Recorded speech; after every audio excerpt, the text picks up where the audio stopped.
Hello students, OPS coaching centre Kuchaman city के इस online digital platform पर आप सभी का हार्दिक स्वागत है। सभी जेईटी के बच्चों का एग्ज़ाम 2025 वाला अभी हो चुका है ना, और आई होप सभी बच्चों का पेपर बहुत शानदार हुआ है। अब देखो, इन स्टूडेंट्स के पास में दो ऑप्शन है। या तो वो क्या कर सकता है, वेट करें कि मुझे किस कॉलेज में जाना है या किस कॉलेज में मेरा नंबर आएगा और मैं ग्रेजुएशन कंप्लीट करूँगा। या उसके पास में दूसरा ऑप्शन क्या है कि नहीं सर, मुझे तो कॉलेज नहीं करना है, 4 साल की डिग्री नहीं करनी है, फटाक से गवर्नमेंट जॉब लगनी है। तो अभी देखो, बहुत ही शानदार राजस्थान में वैकेंसी आई हुई है कृषि पर्यवेक्षक की, और एक्सपेक्टेड इसमें जो पोस्ट होगी वो 1100 प्लस होगी। मार्च में एग्ज़ाम होगा नेक्स्ट ईयर। तो आपके पास 8 से 9 महीने पड़े हैं पूरे। 60 क्वेश्चन इसमें एग्रीकल्चर के आने, 25 क्वेश्चन इसमें जीके के आने और 15 क्वेश्चन इसमें हिंदी के आने। इसका मेजोरिटी ऑफ पोर्शन किसका है? एग्रीकल्चर का है। एग्रीकल्चर आपने अभी पढ़ाई है। अगर आप 9 से 10 महीनों में जीके और हिंदी कवरअप कर लेते हैं तो 12वीं के साथ सीधी नौकरी लग जाएगी आपकी। इससे बढ़िया और कुछ नहीं है, मान के चलो आप। तो देखो, जो जिन्होंने जेट का अभी पेपर दिया है वो पेपर वो हो चुका है। उसके बाद में अब आपका काउंसलिंग होगा। काउंसलिंग के बाद में कॉलेज में अलॉटमेंट होगा। तो कॉलेज आपको मिलेगा, और जो पेपर हुआ है इसके बीच में लगभग 2 महीने का गैप है, 2 से 2.5 महीने का। अभी बताऊंगा मैं आपको। तो इसमें आप कर क्या रहे हैं? अभी आप घर पे बैठे हैं खाली। ये कम्प्लीटली वेस्ट ऑफ टाइम है आपका। तो इस पीरियड में आप क्या कर सकते हैं? जीके हिंदी पढ़ सकते हैं, एग्रीकल्चर भी रिवाइज कर सकते हैं। ओपीएस कोचिंग में इसके लिए नया फ्रेश बैच स्टार्ट हो चुका है 1 तारीख से। अभी आपके पास 2 ऑप्शन है, आप क्या करें? या तो आप तैयारी करें वापस ज्वाइन करके, या फिर आप घर बैठे बैठे टाइम वेस्ट करें अपना। तो मुझे ऐसा लग रहा है कि ये फर्स्ट वाला जो ऑप्शन है वो ज़्यादा बेटर है तैयारी करने वाला। देखो, ये जेईटी 2025 की इंपॉर्टेंट डेट्स है। क्या है? आंसर की, ये जो पेपर दिया आपने जेट का, इसके आंसर की कब आनी है? 4 तारीख को आनी है, ठीक है।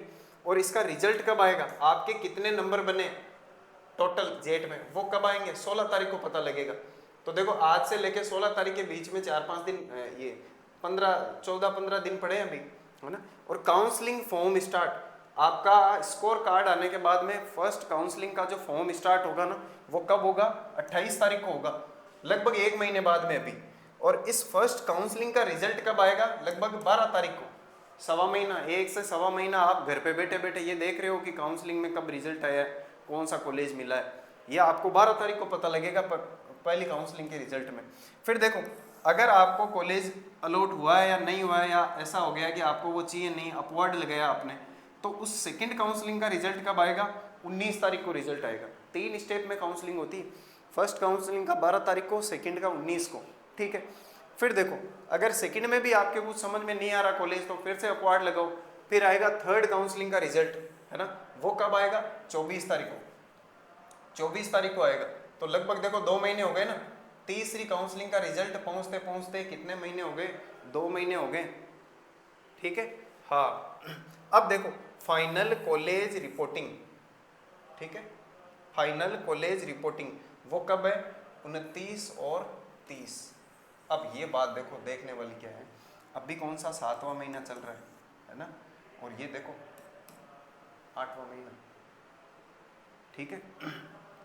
कितना समय पड़ा है अभी। तो इस पूरे के पूरे समय में आप क्या करोगे बैठे बैठे? ये कॉलेज में आपका अलॉटमेंट होगा 29 तारीख को, रिपोर्टिंग होगी वहाँ।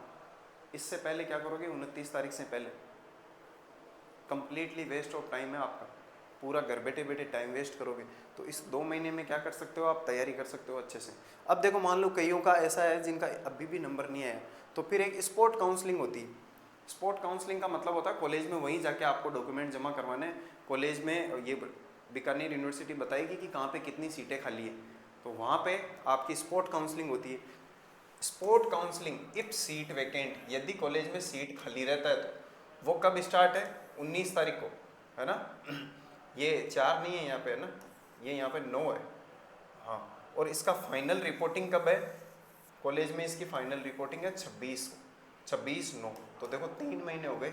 इस 3 महीने में आप बैठे बैठे ऐसे ही निकाल दोगे इसको।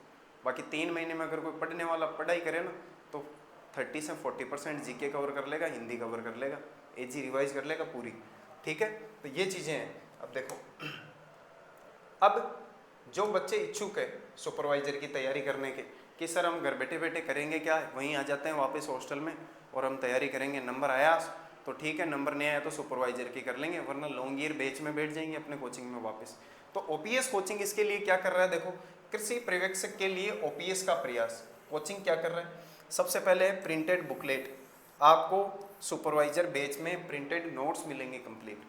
आज तक के सुपरवाइजर के जो भी पेपर हुए हैं वो सारे के सारे पेपर आपको एक ही बुकलेट में मिलेंगे, है ना। पूरे जो भी यूनिवर्सिटी के पेपर हुए हैं वो, इसके अलावा आरएसएसबी बोर्ड के जो पेपर हुए हैं वो सारे आपको एक ही जगह मिल जाएंगे। और देखो डेली टेस्ट ओएमआर बेस्ड, आपको पता है अपने कोचिंग का नियम है पर डे टेस्ट होता है, उसका रिजल्ट तैयार होता है, ओएमआर पे 5 ऑप्शन की ओएमआर पे टेस्ट लिया जाता है। तो वो काम होगा आपको, जो भी टेस्ट जो भी सर ने टीचर ने पढ़े हैं उसका टेस्ट होगा आपको पर डे। इसके अलावा सरप्राइज टेस्ट होंगे, क्विज होंगे, ठीक है। बाकी हॉस्टल फैसिलिटीज़ तो है ही, गर्ल्स एंड बॉयज़ का सेपरेट हॉस्टल है। व्हीकल फैसिलिटी भी है, लोकल स्टूडेंट जो नियर बाई एरिया के हैं उनके लिए। गारंटेड बैच है, इस बात का ध्यान देना आपको, गारंटेड बैच है, लिमिटेड अमाउंट ऑफ फीस है, 24 घंटे की कंप्लीट मॉनिटरिंग है हॉस्टलर्स के लिए, ठीक है। बाकी अपने खुद का कोचिंग का लाइब्रेरी है, शानदार फैकल्टी है, एग्रीकल्चर की 3 फैकल्टी है, जीके की 2 फैकल्टी है, हिंदी की 2 फैकल्टी है, नॉन स्टॉप क्लासें चल रही है, बच्चे बहुत सारे आ चुके हैं।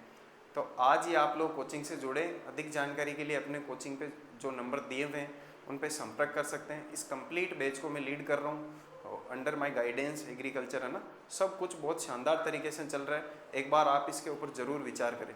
Thank you.